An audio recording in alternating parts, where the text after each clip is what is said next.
August marks the 1 year anniversary of my start as Chancellor of UCSF, so I thought this was a great opportunity for me to update the UCSF community. The last 12 months have been a great time at UCSF, a time of opportunity, learning, and advancement. Despite our challenges, UCSF is greeting the upcoming academic year from a position of strength, and that strength really comes from the strength of all the great people of UCSF, our faculty, our staff, our students and trainees, and also from our patients, our donors, and our supporters across our community. I wanted to start by updating budget news. The good news is that the furloughs, as we planned, will end on August 31st. And I know you're all, as I am, excited to see the end of the furloughs. The furloughs were a necessary budget tool, and they allowed a very rapid decline in the amount of money that the UC system spent during this last year. But the furloughs have been hard on everyone, and I regretted that they were so hard on many of the employees at UCSF. So I, like you, am particularly pleased to see us overcome that and get on to our next academic year without the furloughs. There is new budget news. The budget news, I think, is generally good. We seem to have our budget intact in the governor's plan so far this year, but the budget hasn't been finalized. And so what I'm really proud of is that everybody at UCSF came together and thought about how we wanted to spend our money and how we could approach this next year in a way that wouldn't need to continue to go back and make cut after cut, as some people felt happened in 2009.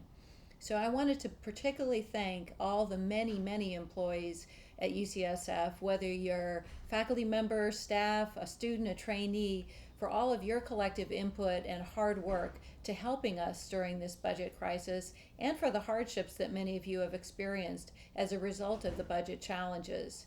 I'm very confident that we can continue to execute our mission and our priorities of patients and health, discovery, and education despite the budget challenges. And I know many of you continue to feel as enthusiastic as I do that the budget is challenging, but we're even better than we've been in the past at UCSF. Now, let me just help all of the campus community celebrate some recent accomplishments on campus. All of you, as I know I do, love to see our colleagues at UCSF recognized with awards and recognition. And I think that it is, at least as far as I know, the first time any institution in one calendar year has won three of the most important prizes in science and medicine: the Shaw Prize, the Nobel, and the Lasker. So when David Julius, our own faculty member, is awarded the Shaw Prize next month, that will be that trifecta of great prizes. David Julius is being recognized for his seminal work on pain and the basic biology behind how pain occurs. And not only the Shaw Prize, but other prizes have been awarded to Dr. Julius this year. Last December, our own Elizabeth Blackburn was one of the recipients of the Nobel Prize for Medicine or Physiology for her work on telomerase. Again, a basic mechanism at a cellular level. And one of my great joys last year was being able to see Liz give a speech and accept her Nobel in Stockholm. And last but certainly not least, Dr. Shinya Yamanaka, who's here as a UCSF faculty member in anatomy and part of the Gladstone Institute and Kyoto University, was recognized with the Lasker Award for his work in stem cell biology, an important breakthrough discovery that could literally change how people think we can leverage stem cells to treat patients with significant diseases. So the Shaw, the Nobel, and the Lasker all awarded to UCSF faculty members within 1 year. There are many other awards and recognition that have been received across our campus and are worth celebrating. One piece of evidence of how great the work is that UCSF does is that we continue to lead all public institutions in NIH funding, receiving $463 million in this last year of NIH funding. We also released during this last year an economic impact report that helped our community and our supporters understand the degree to which UCSF benefits the local economy. In the Bay Area, when you add up all of our economic impact, across the community, what we spend, construction, and so forth, UCSF is responsible for about $6.2 billion of economic impact, and particularly important in these times, more than 39,000 jobs. So we're really important to the local economy, and when government officials and others think about funding and supporting UCSF, these kinds of data help us tell our story. In philanthropy, one of the most exciting things during this last several months has been the generosity of Mark and Lynn Benioff, who contributed $100 million in support of our children's hospital, now renamed the UCSF Mark and Lynn Benioff Children's Hospital. Mark and Lynn's generosity is both important for our Mission Bay Hospital project, but also, particularly given their young age and their commitment to UCSF, I think serves as a role model for all of us to see the kind of generosity, and for others in our community who see Mark and Lynn as leaders in philanthropy given their generosity. So we're really excited about that gift, and the gift brings us even closer to our goal of $600 million for the new UCSF Medical Center at Mission Bay. In September, the UC Board of Regents will be discussing and hopefully accepting our final financial plan for our medical center and the new project in Mission Bay.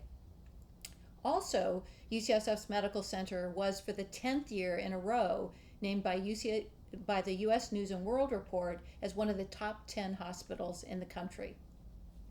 Now let me turn to the leadership team.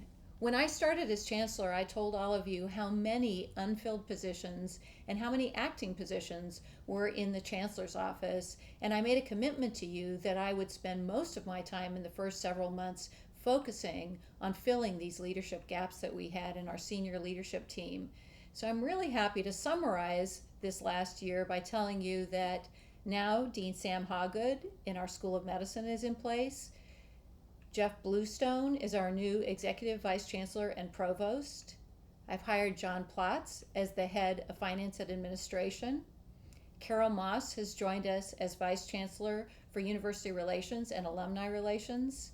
Barbara French has been promoted in her role as Vice Chancellor for Communications, Media Relations, and Government Affairs. And I'd also happily tell you that our most recent hire is our new Assistant Chancellor, Angelique Loskar. We're making good progress on our search for a new dean for our School of Nursing, and we've just opened up a search for Vice Chancellor of Diversity and Inclusion. So all in all, I'm really pleased with the leadership team we have now, and particularly happy to see all of this progress given the importance of leadership, particularly during these times. I hope you've met many members of my new top team, and if you haven't yet, please stop by and tell them hello, including me if I haven't met you yet. Now, turning to operational excellence, many of you know, and I've talked before, and John Plotz has sent out some emails about our operational excellence program. And I know many of you are concerned about the operational excellence program since it involves a relatively dramatic way in the way we work, big change for some people. So operational excellence started by putting together a committee and getting input from almost 400 people across our campus. Operational excellence is all about us thinking about how we work in ways that could be more efficient and allow us to spend our money not just wisely, but most importantly in service of our mission. So the Finance and Administration Group has now started to work together with the Provost's office to put together a service center, particularly for human resources. And the 4 schools are working in collaboration with the deans and senior teams to look at how we can bring operational excellence across the schools as well. Here's what I want you to know from me. First of all, I recognize that operational excellence means a change in the way we work, and that's hard on everybody. It also might mean a lowering of the head count that we have in several areas, and that means an impact on people's jobs. And we take very seriously that that's tough on everybody. But I do think that operational excellence is basically a change in the way we operate. I don't see this project ending. I see it as a continuous improvement in the way we think about how we spend the university's money.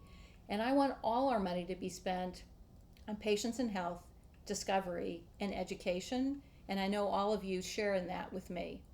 So I think this is a way for us to face this next year in ways that will allow us to do something I'm most excited about, which is save now an estimated $18 million while putting the money towards our mission and minimizing any impact that these cuts have on the way we execute the mission. So let me close by, most importantly, thanking all of you. When I first came back to UCSF as chancellor, I couldn't believe how generous and open everyone was to welcoming me. And I can tell you that hasn't changed in a year. The best thing about working at UCSF is working with all the wonderful people who work here, train here, and interacting with people who come here for their care. My favorite thing as chancellor is when someone says to me, my wife, my husband, my child, sister, brother, colleague, or neighbor came to UCSF and you took good care of them. So thanks to all of you for everything you do for UCSF. Thank you for your generosity to me as chancellor, and here's to a great next year. Thank you.